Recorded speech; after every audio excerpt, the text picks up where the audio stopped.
Alors, comment créer un environnement Montessori à la maison? Puisqu'il y a beaucoup de familles, beaucoup de jeunes enfants qui se tournent vers les méthodes de Montessori en matière de parentalité. Puis, après tout, en fait, c'est une approche qui honore vraiment les enfants en tant qu'êtres autonomes et leur donne le respect qui leur est dû. Mais comment pouvons-nous faire de la place pour nos enfants dans nos maisons sans que l'endroit ne devienne un bac à jouer géant? Cette liste de 7 conseils utiles vous aidera à démarrer sur la bonne voie. Conseil numéro 1, ayez une étagère ou une armoire adaptée aux enfants dans la cuisine. Donc là, en fait, ça va être l'un des moyens les plus simples d'encourager vos enfants à être indépendants et de leur montrer que vous leur faites confiance.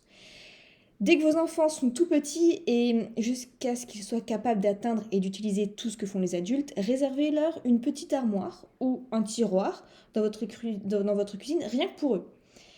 Et c'est là que vous garderez des assiettes, des bols, des tasses, de l'argenterie et peut-être même quelques serviettes en tissu pour enfants.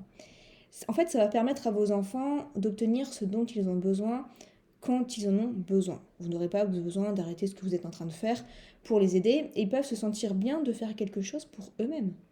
Et si vous voulez même aller plus loin, gardez des collations proportionnées dans l'armoire pour que vos enfants puissent y accéder quand ils en ont besoin. Alors, certaines familles réservent même dans le réfrigérateur un petit pichet tout en bas contenant de l'eau ou du lait pour que les petites mains des enfants puissent pas facilement en fait y accéder.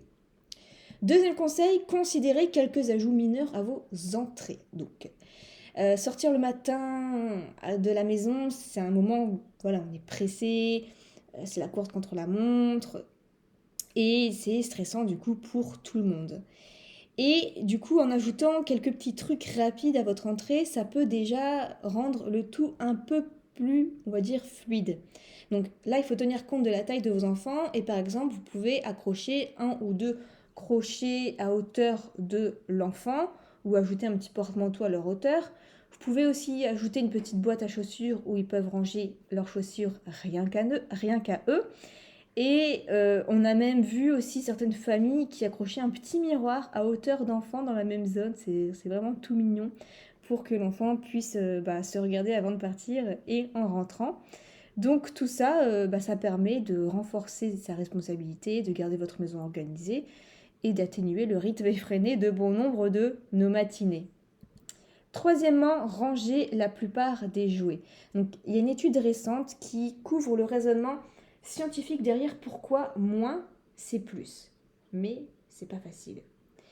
Même si vous veillez vous-même à ne pas trop acheter de jouets, ce qui est un exploit en soi, il y a toujours des cadeaux des membres de la famille, des cadeaux étant de petits trésors imprévisibles que les enfants collectionnent.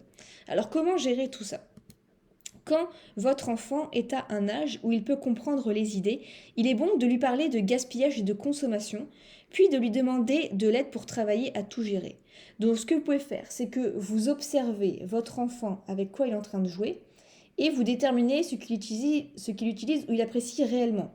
Et ensuite, vous faites pivoter les jouets en fonction de ce que vous remarquez. Vous mettez plutôt un tas où il joue beaucoup, un autre tas où il joue pas beaucoup. Et comme ça, le tri se fera naturellement. Évitez les coffres à jouer sans fond et optez plutôt pour l'utilisation d'étagères basses comme rangement afin que les articles soient plus faciles à voir et à gérer. Quatrièmement, gardez des paniers de livres à portée de main. La lecture, c'est vraiment excellente pour les enfants à bien des égards. Il est donc important de garder des livres à portée de main où que vous soyez. Il peut même être amusant de faire vos petites sélections. Voici quelques idées. Gardez un panier de livres saisonniers dans le coin de votre salon, avec donc les saisons. Ensuite, empilez vos livres d'apprentissage de la toilette dans la salle de bain pour les enfants. Si votre enfant, par exemple, il adore les dinosaures, sortez quelques livres sur les dinosaures de la bibliothèque et gardez-les dans un sac, dans la voiture. Bref, toujours avoir un livre à portée de main parce que parfois pour les voyages, pour les salles d'attente, pour le match de foot d'un grand frère, en fait, partout où votre enfant passe du temps et où il n'y a pas d'étagère à proximité, essayez de ramasser quelques livres et rangez-les à portée de sa petite main. Cinquième conseil, construire l'indépendance dans les chambres d'enfants. Donc là, l'une des premières façons de créer l'indépendance dans les chambres des enfants, ça consiste à choisir votre lit lorsqu'ils sont bébés. Alors il y a beaucoup de familles Montessori qui choisissent d'utiliser un lit au sol. Si le reste de la chambre de l'enfant est sécurisé, ça lui permet une liberté de mouvement au réveil. En fait, il y a beaucoup de bébés et de tout petits qui vont se réveiller et qui vont ensuite ramper ou marcher dans la pièce pour aller jouer directement quand ils sont réveillés, jusqu'à temps que leurs parents se réveillent et viennent les chercher. Alors le lit au sol peut être mis en place chaque fois que les parents se sentent à l'aise de l'essayer.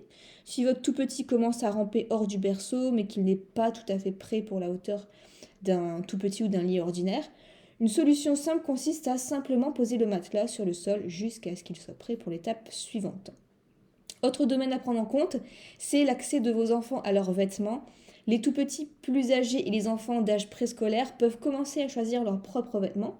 Donc en mettant à leur disposition un nombre limité de choix, vous pouvez vous assurer qu'ils porteront quelque chose d'approprié à la météo, tout en leur donnant la capacité de décider par eux-mêmes.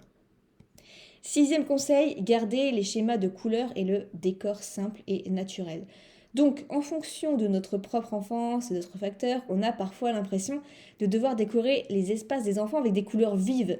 La vérité, en fait, c'est qu'on fonctionne mieux dans des environnements apaisants. Et pour ça, il n'y a pas besoin de dépenser beaucoup d'argent. Vous pouvez remplacer ce que vous avez déjà, mais par exemple faire ceci. Donc, peignez les murs clairs avec une couleur plutôt neutre. Donc les couleurs pastel, pour ça, ça va très bien. Optez plutôt pour les matières en bois, le verre, le métal et les fibres naturelles plutôt que le plastique. Et des œuvres mignonnes pour enfants, encadrées. Ça change des dessins animés, des photos de choses pour enfants avec trop de couleurs. Septième conseil, faites de la place pour vos enfants. Parce que tout revient vraiment à changer en fait notre perspective. Les enfants sont des êtres humains dignes de vivre dans un foyer qui les sert et qui répondent à leurs besoins. Donc la clé, c'est vraiment l'équilibre. Les affaires de nos enfants ne devraient pas envahir toute notre maison en fait. Donc pour ça, essayez d'adopter au maximum des corbeilles pour ranger, des étagères à leur hauteur également ils peuvent ranger, des meubles assez bas pour qu'ils puissent également jouer et ranger facilement. Donc en fait des petits ajustements dans chaque pièce où les enfants passent du temps peut faire vraiment une énorme différence dans leur vie. Voilà pour cette vidéo. Si vous voulez, il y a un atelier offert qui est juste ici, donc c'est gratuit et ça explique 5 activités Montessori faciles à explorer avec votre enfant s'il a entre 0 et 3 ans. Donc je vous laisse, le lien est juste en dessous de cette vidéo et on se retrouve dans une prochaine.